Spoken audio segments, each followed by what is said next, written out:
来看新德县的十兴国小，因有举办一个1年学生语言学习活动，这内面包括着这台语、华语、客语、英语4种不同款的语言，希望或者拄入去小学的这囡仔呢，透过耍的方式来学着讲这语言要安怎讲。阿姐，好，如果你暂时还找不到位置，现在游戏小妹。用耍的方式念出厝内时代各种称呼，只要讲到，就当对头前跳一下，那感觉真新鲜。好玩，哪里好玩？就是可以讲，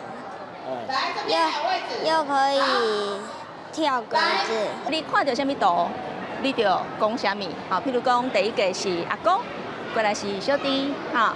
搁过来是阿爸，因为敢若1年尔，所以嘛袂讲出甲伤困难的题目互因啦，就趣味安尼。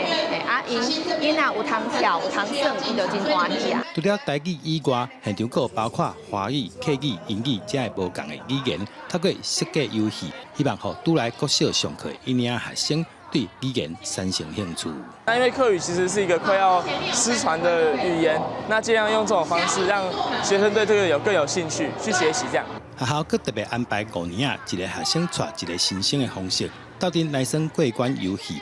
十兴国小校长指出，主要是要让囡仔体验语言趣味的所在。希望1年级的孩子们能够在从游戏中去学到如何去让自己的语言的能力更强，所以我们这次设计了很多关卡，让他从玩里面知道说，哦，原来学习语言是这么有趣的。